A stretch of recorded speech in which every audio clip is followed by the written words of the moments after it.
আজ আমি শেয়ার করব হায়দ্রাবাদের ফেমাস মাটন স্টার্টার রেসিপি। পাথরকা গোশত বা পাথরের উপরে মাংস। ট্রেডিশনাল এটা পাথরের উপরে তৈরি করা হয় বলে এর নাম পাথরকা গোশত, কিন্তু ঘরের মশলা দিয়ে খুব সহজেই আমরা এই রেসিপিটি তৈরি করে নিতে পারি। তবে এর টেস্ট কোনো দিক দিয়েই কম হবে না। ভীষণই টেস্টি এই স্টার্টার রেসিপিটি। নমস্কার বন্ধুরা, কিচেন টেকনিকে আপনাদের সবাইকে স্বাগত। আমি মধুমিতা। আজ নিয়ে এসেছি দারুণ স্বাদের একটা রেসিপি। চলুন দেখে নেওয়া যাক আজকের রেসিপি। হায়দ্রাবাদি মাটন স্টার্টার রেসিপির জন্য আমি নিয়েছি এখানে 300 গ্রাম মাটন। মাটনটা দেখুন খুব পাতলা করে আমি কেটে নিয়েছি, তবে আপনারা চাইলে দোকান দিয়েও কেটে আনতে পারেন। মাটনটা একটু পাতলা করে কাটলে এতে করে মাটনটা খুব তাড়াতাড়ি সিদ্ধ হয়ে যাবে, খুবই সফট হবে আর খুবই জুসি হবে। এরপরে এই মাটনের পিসগুলোকে আমি একটা চপিং বোর্ডের উপর নেব, নিয়ে আমি এইগুলোকে একটু থেতো করে নেব। তবে আপনারা চাইলে এটা ছুরি দিয়ে কিংবা ভারী কিছু দিয়ে করে নিতে পারেন, তবে আমি এটা চপার দিয়ে একটু থেতো করে নিচ্ছি। দেখুন ঠিক এইভাবে আপনারা মাংসটা থেতো করে নেবেন। যতটা ভালো করে থেতো করা হবে এতে করে মাংসটা খুব সুন্দর জুসি হবে, সফট হবে আর খেতেও খুব সুন্দর লাগবে। আমি এইভাবে মাংসটাকে থেতো করে নিচ্ছি একটা চপারের সাহায্যে। আপনারা মাংসটাকে এইভাবে থেতো করে নেবেন, দুটো সাইড খুব ভালোভাবে থেতো করবেন যাতে মাংসটা খুব সুন্দরভাবে সফট হয়ে যায় উপর থেকে।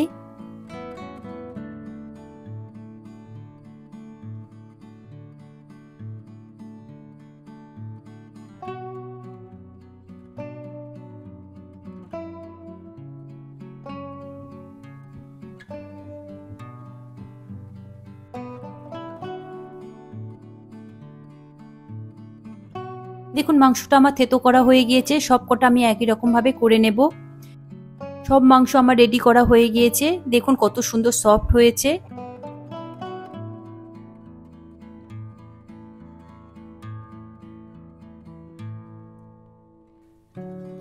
এরপর আমি বাকি উপকরণগুলো রেডি করে নেব। নিয়েছি আমি 1 বান্ডিল মতো ধনেপাতা, আর নিয়েছি এখানে 6-7টা মতো কাঁচা লঙ্কা। তবে আপনারা চাইলে এখানে একটু পুদিনা পাতাও দিতে পারেন, এতে করেও খুব সুন্দর একটা টেস্ট আসবে। উপকরণটাকে খুব ভালো করে পেস্ট করে নেব। একটা বোল নিয়েছি, তাতে দিয়ে দিচ্ছি 1 টুকরো মতো দারচিনি, দেব 5-6টা মতো লবঙ্গ, দিয়ে দেব 4টে এলাচ। এখানে ছোট এলাচ ব্যবহার করেছি, আপনারা এটা ছোট এলাচ ব্যবহার করবেন। এরপর দিয়ে দেব 1/2 চা চামচ গোলমরিচ, আর দিয়ে দেব 1/2 চা চামচ সাহা জিরে। মশলাগুলোকে গ্যাসের ফ্লেমে লোতে দিয়ে 30 থেকে 40 সেকেন্ড মতো একটু ফ্রাই করে নেবেন। তারপরে এটাকে খুব সুন্দর করে একটা গুঁড়ো করে নেবেন, তবে একদম পাউডার গুঁড়ো করবেন না, একটু দানা দানা থাকবে সেই রকমই করে নেবেন। এরপর আমি একটা বোল নেব, তাতে আমি ওই মাংসের পিসগুলোকে দিয়ে দেব, দিয়ে খুব ভালো করে একটু ম্যারিনেট করে নেব। এরপর এই মাটনের উপরে আমি একটা লেবুর রস দেব, একটা গোটা লেবুর রস আমি এখানে দিয়েছি। দিয়ে দেব ধনেপাতা আর কাঁচা লঙ্কার পেস্ট, দিয়ে দেব গোটা মশলার গুঁড়ো। গুঁড়োটা দেখুন আমি পুরো পাউডার করিনি, একটু দানা দানা রেখেছি। আর দিয়ে দেব 1 চা চামচ আদা রসুন বাটা, দেব কালারের জন্য 1/2 চা চামচ কাশ্মীরি লঙ্কার গুঁড়ো, দেব স্বাদ অনুযায়ী নুন, দিয়ে দেব সামান্য একটু হলুদ গুঁড়ো, আর দিয়ে দেব 2 পিঞ্চ মতো বেকিং সোডা। বেকিং সোডার পরিবর্তে আপনারা এখানে পেঁপে বেটেও দিতে পারেন, এতে করে মাটনটাও খুব সুন্দরভাবে নরম হয়ে যাবে। দিয়ে দেব 2 চা চামচ মতো সাদা তেল, তবে সাদা তেলের পরিবর্তে এখানে ঘি কিংবা বাটারও ব্যবহার করতে পারেন, করেও খুব সুন্দর একটা ফ্লেভার আসে। এরপর মশলাগুলোর সাথে মাটনটাকে খুব ভালো করে মিশিয়ে নেবেন। প্রতিটা মাটনের গায়ে খুব ভালোভাবে মশলাগুলো লেগে যায়, এতে করে খুব সুন্দর তাহলে টেস্ট আসবে। মশলা যদি সব মাটনের গায়ে না লাগে তাহলে টেস্টটা একটু কম আসবে। দেখুন মাখানো আমার হয়ে গিয়েছে। এরপরে এটাকে আমি কম করে 2 ঘন্টা মতো ম্যারিনেট করে রেখে দেব, তবে আপনাদের হাতে সময় থাকলে এটাকে ওভারনাইট করেও রাখতে পারেন, এতে করে খুব সফট হবে, আজ খুবই জুসি হবে। 2 ঘন্টা হয়ে গিয়েছে। এরপরে আমি একটা ফ্রাই প্যান নিয়েছি, ফ্রাই প্যানটা খুব ভালো করে গরম করে নেব। গরম হয়ে গেলে এতে আমি 1 চা চামচ মতো বাটার দিয়ে দেব, তবে আপনারা চাইলে এখানে সাদা তেল দিয়েও করতে পারেন কিংবা ঘি দিয়েও করতে পারেন। আমি এখানে বাটারটাকে খুব ভালো করে ফ্রাই প্যানের সাথে মেল্ট করে দিয়েছি। এরপরে আমি দেখুন একটা করে মাটনের পিস আমি এখানে দিয়ে দেব, তবে গ্যাসের ফ্লেমটা এই সময় লোতে রাখবেন।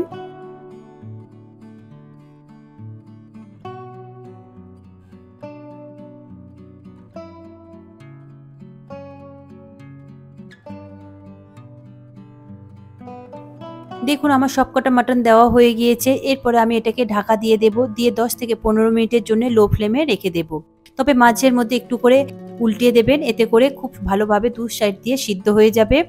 এইভাবে আপনারা ঢাকা দিয়ে দিয়ে বারবার করে নেবেন, এতে করে মাংসটা খুব সুন্দরভাবে সিদ্ধ হয়ে যাবে।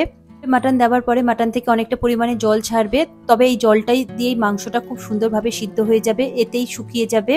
তবে এতে বাবলসটাও তখন দেখবেন একদম কমে যাবে।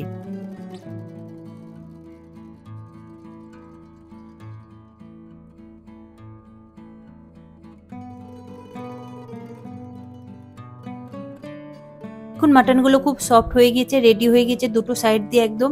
এবারে আমি এটাকে তুলে নেব, নিয়ে একটা প্লেটের মধ্যে রেখে দেব।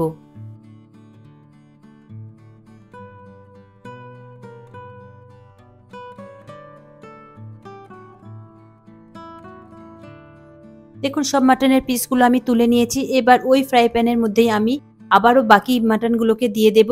তবে আপনাদের যদি বাটারটা একটু কমে যায় ফ্রাই প্যানে, আবারও একটু বাটার দিয়ে দিতে পারেন। মাটনের পিসগুলো দেওয়ার পরে একই রকম ভাবে আমি ঢেকে দেব। দেখুন এর থেকে কতটা পরিমাণে জল বেরিয়েছে, এই জলটা এতেই শুকিয়ে যাবে। দেখবেন এতে করে মাটনগুলো খুব সুন্দরভাবে সফট হয়ে যাবে। এইভাবে ঢাকা দিয়ে আমি বেশ 10 থেকে 15 মিনিট মতো করে নেব। তবে মাঝের মধ্যে আপনারা একটু করে উল্টিয়ে দেবেন।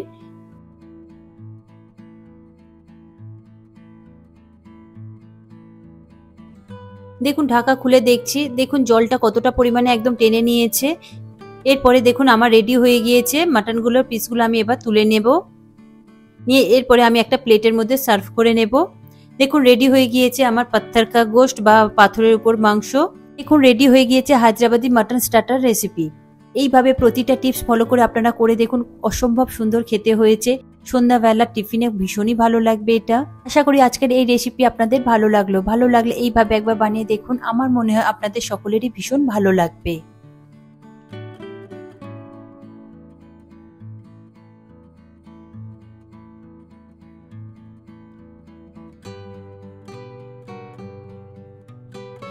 এই রেসিপিটি আপনাদের কেমন লাগলো কমেন্টে অবশ্যই জানাবেন। আর যদি ভালো লেগে থাকে তাহলে লাইক শেয়ার করবার অনুরোধ রইল। সাথে এই রকম সব নিত্য নতুন রেসিপি পাওয়ার জন্য কিচেন টেকনিককে সাবস্ক্রাইব করে রাখবেন। আজ তাহলে এই পর্যন্ত, আবারও দেখা হবে অন্য কোনো রেসিপির সাথে। সবাই ভালো থাকবেন, সুস্থ থাকবেন, আর ভিডিওটি পুরো দেখার জন্য অসংখ্য ধন্যবাদ।